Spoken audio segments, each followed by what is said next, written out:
Tabatabai, and I'm a student at Irvine Valley College, and I'm presenting on the STEM problem, which is why women don't enter STEM fields. And I'd like to thank my faculty mentor, Dr. Lewis Long, for his support and contributions to my research.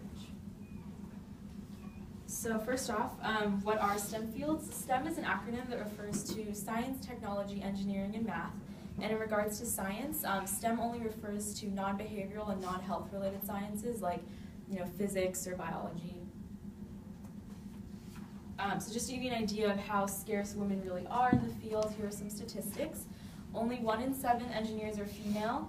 The percentage of women in STEM fields has remained steady since 2000. Only 27% of computer science jobs are held by women, and only 23% of all STEM professionals are female, even though women make up 48% of the workforce, meaning that in comparison, that figure should be about twice what it is. So I want to start off by pointing out what the consequences of this are so that we understand why this is even an issue. So currently the President's Council of Advisors on Science and Technology has stated that substantial reform is required if we want to meet the demand for 1 million more STEM professionals than the US average within the next decade.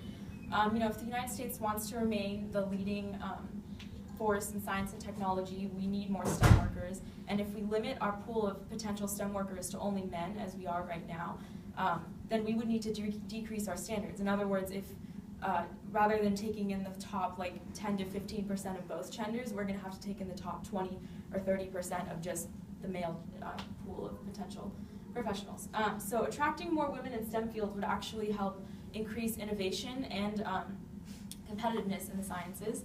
And another concern is that when women aren't involved in production design, then their unique desires and needs may be overlooked. So it's not really just a limitation on women, it's also really a big limitation on science. Critics argue that the reason behind the lack of women in STEM fields is biological, that women are just supposedly not as biologically equipped with mathematical skills as men are. But in actuality, females actually outperform males in math and science classes all throughout high school. And here's a graph to show you. I got this from the U.S. Department of Education in 2007. And actually, the gap is even widening a little bit, so girls are doing much better than men in high school math and science courses. So studies show that the only difference in cognitive ability between men and women is in the area of spatial skills, which is something really, really critical for STEM fields. But research also shows that spatial skills are something that can be improved with just a simple training course. It's not something that needs to be developed over a long period of time. However, if we started earlier, then we might be able to really improve women's spatial skills as well. Now, throughout high school, girls outperform boys, but for some reason, we tend to lose women at the college level is what the issue is. So unfortunately, girls don't recognize their own potential in STEM fields. Studies show that females actually assess their own mathematic and scientific abilities to be lower than men of the same level of competence. And yet girls also hold themselves to a higher standard, believing that they have to be exceptionally smart to do well in these fields. So we see that it's not just a matter of it's not a matter of women's capability in these fields. It's really just our culture that hinders women from entering STEM fields. And such cultural constructs can be traced back to gender roles, which regulate social norms of masculinity and femininity, which I'll go into more depth about in a couple slides. And even traditionally, girly toys inhibit girls' spatial skills and promote, beauty and domestic skills over traditionally boyish toys like Legos that promote innovativeness and creation and building. And in a University of Michigan study done in 1999, a sample of students with similarly strong backgrounds in math were split up into 2 groups. The first group was told that men generally outperform women on math tests, and the second group was told that despite what they may have heard, men and women perform equally on math tests. They were both given the same math test.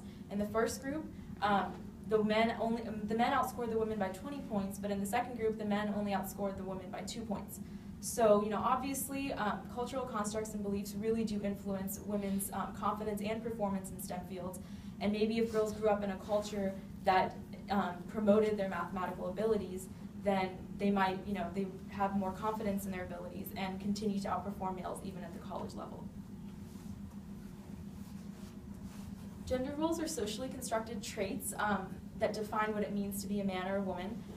Traditional masculine traits include strength, dominance, logic, and rationality, traits that are usually socially linked to STEM fields. And on the other hand, femininity is linked to compassion, weakness, and beauty, which are traits that go directly against what our society, portrays STEM fields as. So success in the math and sciences, far from being a matter of gender, is really cultural. A culture that teaches girls that math is geeky and no one's going to date them if they go into a geeky field like computer science. A culture in which STEM professors don't encourage their female students to go on to graduate school. And a culture in which female scientists may earn less money and are hired less frequently than male scientists with the same degree from the same school. Another issue hindering women in these fields is known as the double bind. Research done in 2004 showed that women who are more competent in male-dominated fields like STEM fields were considered less likable because they contradict the female gender role. So this is known as a double bind because success in the workplace requires both likability and competence. So even if a woman is very competent in her field, she's not going to be as successful as a man because she's going against the gender role. The media is a direct reflection of cultural ideals. To just get an idea of what I'm talking about, you can turn the TV on, you'll see it everywhere. A great example is the sitcom The Big Bang Theory. For those of you who've never seen it, it's a show about four traditionally geeky male physicists, Sheldon, Howard, Raj, and Leonard, who live across the hall from a pretty blonde waitress aspiring to be an actress, Penny. Although two of the scientists on the show are female, one of them, Amy, is a socially awkward misfit, and the other one, Bernadette, speaks in a very shrill voice. And the premise of both the characters is they're